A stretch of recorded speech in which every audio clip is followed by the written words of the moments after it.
got your attention? Good. We've got slam bang stuff everywhere, including New Hampshire. A huge payday for the Rainbow Warrior. The IndyCars visit the land of beer and brats, and two sons of famous fathers go wheels up. While the Trans Am stars bump and grind and get a first-time winner. It's race day, Sunday, July the 9th, 1995. Good evening and welcome to Race Day. I'm Rick Benjamin. A big day for two of the year's biggest winners, and we've got it all for you here tonight.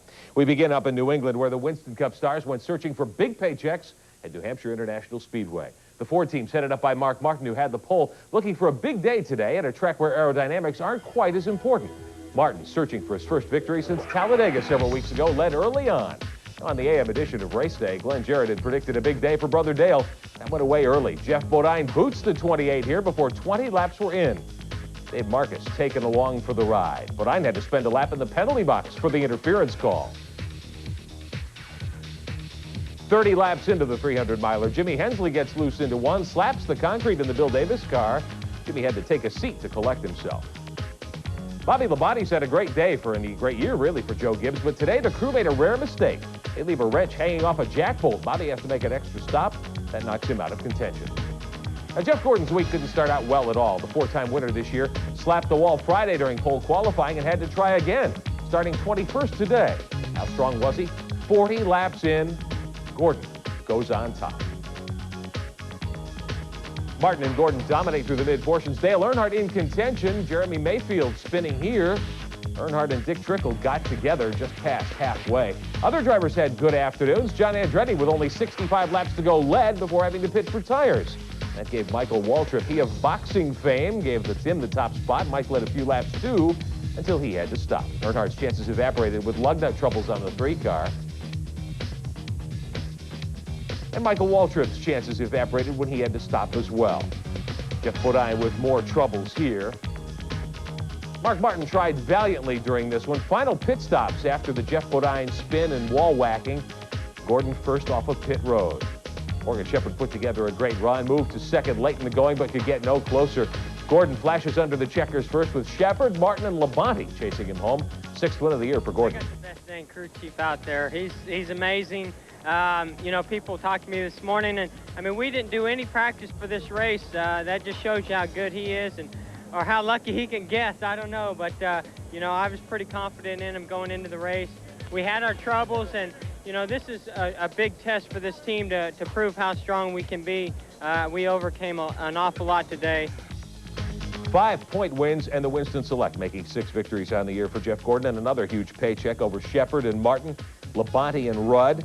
And our Speed Stick Fast Track Points update brought to you by Menon. After 16 races, Jeff Gordon, the leader, picking up the $50,000 halfway point bonus. He leads Sterling Marlin now by, make it 35 points at this time of the season. Earnhardt is 3rd. The Kart IndyCar is also hard at it today, also up north. One of the continent's great road courses, North America. Race Day's Ralph Shaheen is here with the story. Ralph, just as Jeff Gordon has had a huge impact on stock cars, a young Canadian taking IndyCar by storm.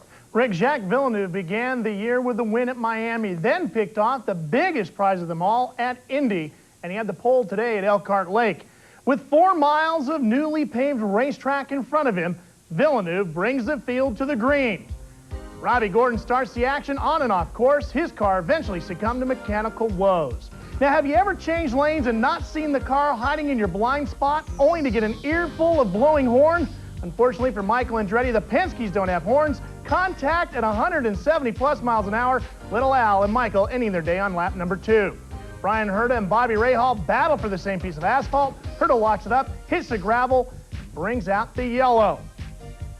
Back underway, Bobby Rahal again.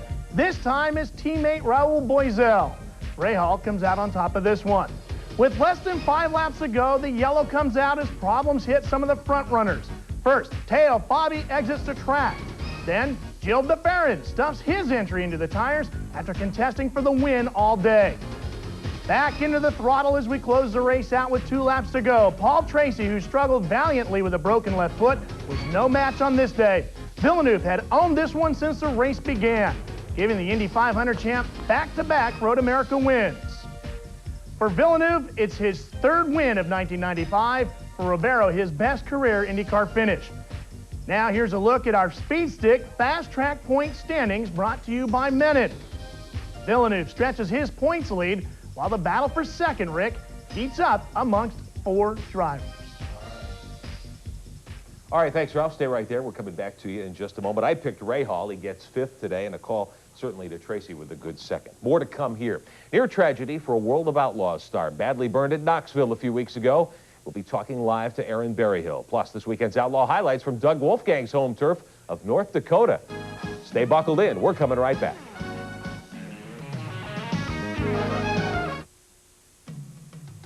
Race Day is brought to you by Mopar, Chrysler Corporation parts, and the Chrysler Plymouth, Dodge, Dodge Truck, Jeep, and Eagle dealers who sell and install them. By Jiffy Lube. If it doesn't say Jiffy Lube, it just isn't Jiffy Lube. By Speed Stick by Menon. Like you, it never quits. We're back, and some startling news from the World of Outlaws. Young Oklahoma sprint car star Aaron Berryhill was badly burned more than 2 weeks ago at Knoxville, Iowa, the home of the sport's biggest event, the Nationals. You may not have heard of this, and frankly, we hadn't either. It's been kept pretty quiet.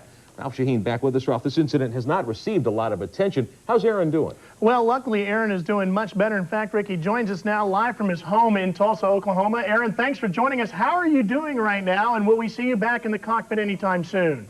Well, I'm doing okay. They released from the hospital yesterday, I believe, and I'm able to walk on my own now.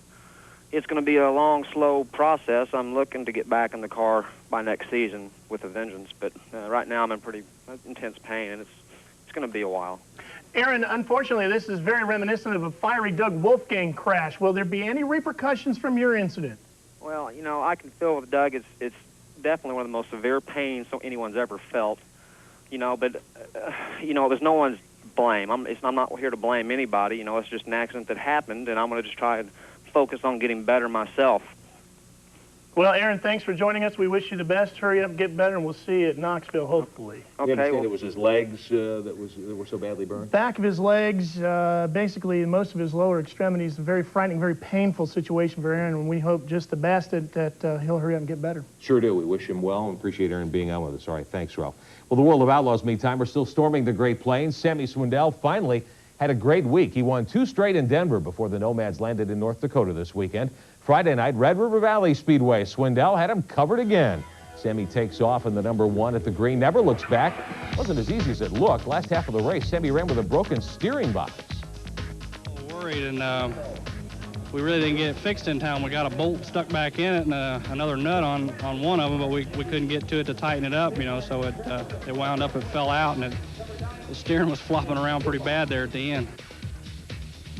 Last night, same song, different verse. Swindell again takes the lead at the drop of the green and sprinted away from brother Jeff Swindell, making it 4 in a row. Sammy, what's led to the big turnaround here? And, you know, got some things going for us now, you know, with our cars and motors, everything is working good, and we're making the right decisions and getting the start up near the front, so that's helping a bunch. Now, Sammy's splitting his time between the NASCAR Super Trucks and the Sprint Cars. Also, a driver change in the World of Outlaws last night. Danny Lasowski taking over the Hamilton 77. Joe Gertie out of the ride. And the Gilsoner 47 that Lasowski had been in all year is driverless, at least for now. Well, summertime certainly means Sprint Car Speed Weeks. First California, now Ohio and Pennsylvania holding the spotlight in recent days. The Ohio Speed Week was worth nearly $200,000. 7 nights, 7 different racetracks. This starts off at the granddaddy of them all at Eldora. Veterans Kenny Jacobs in the U2 and Joey Saldana and the 77 doing battle. Here Saldana scoots down low, takes the lead off of 4, and he's able to hold the lead for several laps, cruising to his 11th win of the year ahead of Dale Blaney and Kenny Jacobs. Round 2. Buckeye Speedway, Orville, Ohio. Frankie Kerr leads all the way and wins the 2nd Ohio Speed Week event of his career. Then at Portsmouth, Ohio, Joey Saldana, the first repeat winner on the week. Second place for Bobby Davis Jr., matching his Buckeye finish. Blaney gets his 3rd top 5. And on to Findlay, Ohio. This is Millstream Speedway. Kenny Jacobs survives a rough, rutted track to beat Dale Blaney to the checkers. Thursday night, Jacobs makes it 2 straight. We're at Sharon Speedway in Hartford, Ohio now. And look who's second again here. Dale Blaney gets his 3rd runner-up in 5 races. Friday, Lima Land Speedway. Kelly Kinzer claims his 2nd career Speed Week win. In front of the track's biggest crowd ever, Mark Keegan gets 2nd. Last night in Attica, Ohio, the finale. After his 2nd place finish Friday, Mark Keegan went for it all in front of the home folks He picked a big gun to beat. Yes, indeed, that's the king, Steve Kinzer, down low, who came to town gunning for the $10,000 winner's check, but Stevie K could do no better than second.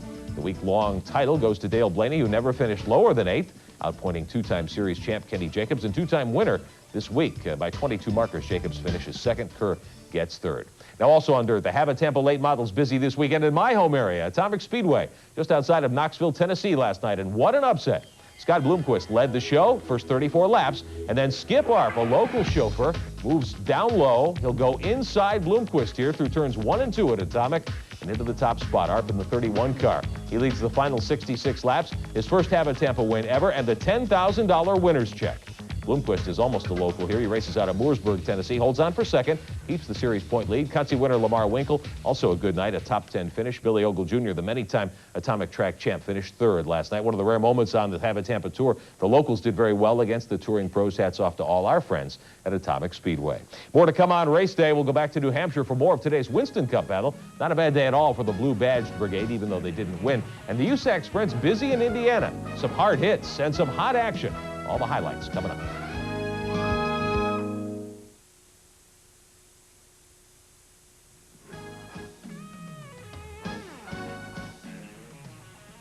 And a huge payday in the books for Jeff Gordon at New Hampshire today, but a good day for the Ford teams, too. 6 of the first 8 cars at the checkered, in fact, wore the blue badges. TNN's Glenn Jarrett was there, and he says it was a tough day for the defending Winston Cup champion. Well, out in New Hampshire looked like that it might be the best day for Ford to finally break through in victory lane again. Mark Martin started from the pole and led early on. Looked like he might have the car to beat, but it wasn't to be. Ford did have a good day, though. They put 6 cars in the top 10, led by Morgan Shepherd Strong, second place finish. Mark Martin finishing up in third position. As I said, 6 in the top 10. A good day for Ford Motor Company. Maybe a good sign of things to come. A little rules change may have helped them out today. Maybe Fords will get their act together for the rest of the year. I told them, I said, just stay tuned because our second half's really going to be strong. We've had a lot of controversy. We're still having a problem with these cars with mismatch when it comes to equalness on the Monte Carlo and the Chevrolet, and we're still messing around with weird things like these sway bars and all that. But I think they're going to come to their senses and finally get that thing off. And the guy that suffered the worst setback of the day was Dale Earnhardt. Came in running third in the points. Looked like he might have a shot at that $50,000 bonus, but lug nuts were his undoing today. On the last stop they made, they did not get the right rear lug nuts on tightly. It wallowed out the wheel on the right rear, caused him to have to come back in again under green, change right side tires, spelled disaster for Dale Earnhardt, relegated him to a 22nd finishing position, killing any chance for that $50,000 bonus. All right, thanks. TNN's Glenn Jarrett in New Hampshire for us today. The Winston Cup Tour moves to Pocono next week for the Miller Genuine Draft 500. A full preview and highlights, of course, coming up on race day next Sunday. More fendered action now. A host of series battling coast to coast this past week. We begin in the Great Lakes State. The ARCA Series up at Flat Rock Speedway in Michigan. 150 laps on the flat quarter mile. Dave Weltmeyer had the pole in the Rulo Brothers 39. He works traffic to the outside here. Leads the first 139 laps, escaping a close one here. Frank Kimmel in the 02 and Richard Haug tangle in turn 3. The 39 could handle the traffic, but he couldn't hold off two-time ARCA champ Marvin Smith. Smitty in the Riverside Parts #1 takes the lead with 11 to go. Kenny, I'll race anywhere for a paycheck. Schrader moves to second, but couldn't catch Smith, who wins his 21st career ARCA event. Randy Churchill gets 4th. Two-time series champ Bobby Boucher improves 4 spots to finish 7th. Kimmel comes back and ends up 8th. Then last night, Myrtle Beach, South Carolina, the All-Pro Series of NASCAR waging war. Robert Powell on the outside of the 56 and Billy Bigley sneaking by in the black 28 to lead. Clay Young got restless down here in turn 1. He starts a chain reaction with the 4 car. That's Timmy Joe Kirk in the 52, Scott Walters and several others joining in the fun. Hal Goodson in the blue 16 looking for the second win of the year for his car, leads 21 laps, then gets helped around in turn 3. Shane Hall here tries to hold off the charging Bigley on the restart to no avail. The 28 blew by everyone to retake the top spot, wires the field the final 40 laps to win the Slim Jim 250 last night. Goodson fights back for 3rd. Bristol winner Toby Porter grabs 4th. Defending champ Mike Cope of the series, that is, ends the night 6th last night. NASCAR's Northwest Tour busy last night, too. Garrett Evans at South Sound Speedway, Tenino, Washington, the winner. Point leader Ron Eaton finishes 2nd. The Southwest Tour at Eureka, California. MK Kenke, the winner, over Jim Engelbright and Lance Hooper. Engelbright still holds a 14-point lead in the series. They run next July the 22nd. That'll be at Madeira, California. And the USAC cars. Time to hit the dirt in Hoosier country. The USAC stars out in force for a Silver Crown show. This is Terre Haute a couple of days ago. We're going to show you some highlights here. Californian Robbie Flock, the winner on Friday night, or the leader, actually, off the green flag in the black 69, but his time at the point lasted only into the first corner. He spins. Kurt Thomas will take the lead here. Now, lap 13, Tony Elliott in car number 18, the leader, but his stay up front short-lived as well. Mechanical woes knocked him out of the chase. Car number 7, Jack Runyon in the Jack's Tool car. The 14 of Ronnie Schumann go to the front until Donnie Beechler would get hooked up on the outside of the 67 car. Beechler blasts by after winning the Consi. Off the corner, he slingshots into the lead and takes the checkered flag, checking out over the final 77 laps. Jack Hewitt wins the battle to finish second over Jimmy Sills in the Mopar. Flock battles back from the spin to finish ninth. An interesting note, Dr. Tom Black gave up his seat in the race to Brian Hayden. Dr. Black went to the hospital to deliver a baby. Hayden delivered in his first Silver Crown start ever with a 12th place finish. USAC also in action on the dirt. The sprint cars now. This is Kokomo, Indiana, Thursday night.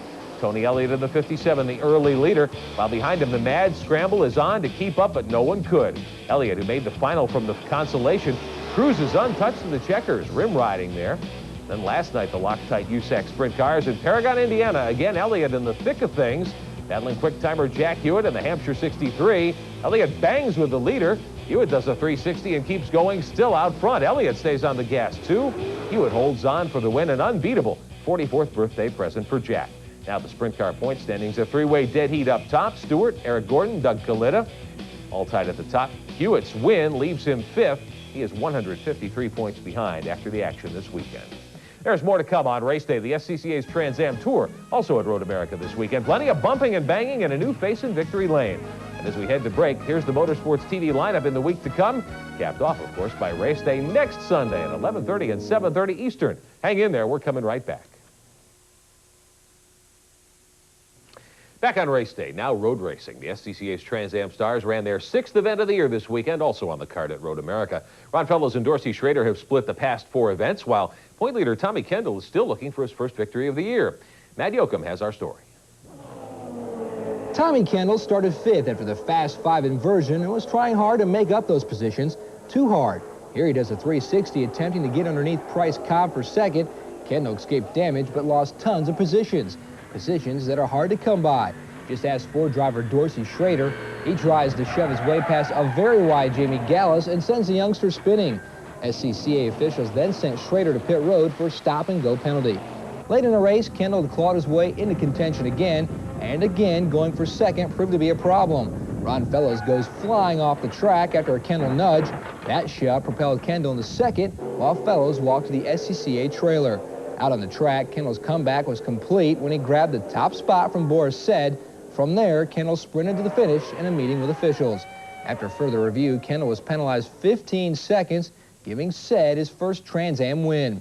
Brian Simmo scores a career-best second, while Kendall was dropped to third. In the point standings, Kendall holds a slim 29-point lead over Schrader, with Said sitting in third. Reporting for Race Day, I'm Matt Yoakum. Hats off to Boris Said, first win ever in Trans Am. David Murray, Willie Lewis, Ron Emick, the class winners in the SCCA's World Challenge Series yesterday at Road America. Our Mopar Performer of the Week, or more accurately, performers this week. The award goes to the Rainbow Warriors. The consensus in the Race Day newsroom, Ray Evernham and the crew, who've given Jeff Gordon his 5th Winston Cup win of the year today. Gordon hit the wall in qualifying Friday. They had to fix the front end, the back end, and the sheet metal. And they fixed it well enough to have Jeff move from 21st today to victory lane. Jeff Gordon's entire team are Mopar Performers of the Week. We're not done yet on Race Day. Next up, a look at a unique motorsports event through the South American jungle. You won't want to miss this, the Camel Trophy finale, when Race Day returns.